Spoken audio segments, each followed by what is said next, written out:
haven't done justice to the point of the family and their support for him.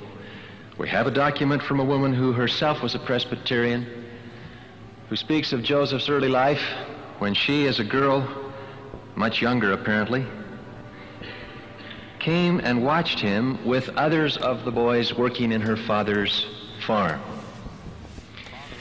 The enemies of Joseph Smith have made out over and over that he was shiftless, lazy, indolent, never did a day's work in his life. The truth? Exactly the contrary. Nibley had pointed out in passing, by the way, that the stories radically contradict each other. On the one hand, we hear of this shiftless person who's always telling stories aimlessly and never doing a hard day's work. And in the next breath, the anti-Mormon tracts point out that every night at midnight he's out with his crew digging for silver or buried treasure or something and never finding it, which is hardly indolent, it's overactive.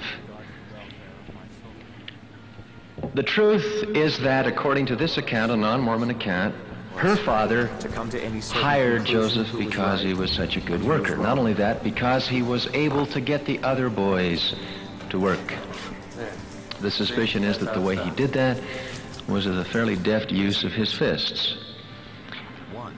I've noticed that as a suspicion. I don't say that's the truth, but I personally believe from long study that one of the feelings he had of unworthiness, one of the things he was praying for forgiveness for,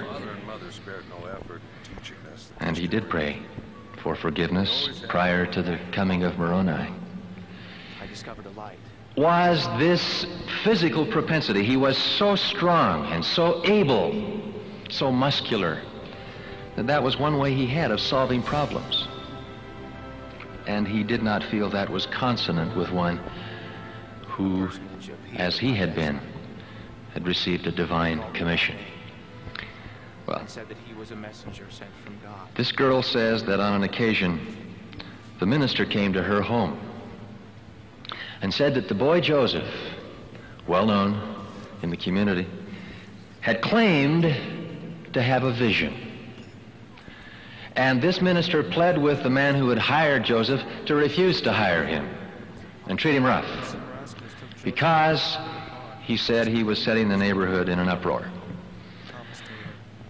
The father replied, no, he earns his money, he's a good worker, and I don't care about whatever he claims religiously. As a matter of fact, the phrase is interesting he uses. He says, well, he doesn't use the word vision, he says, well, it was the sweet dream of a pure-minded boy.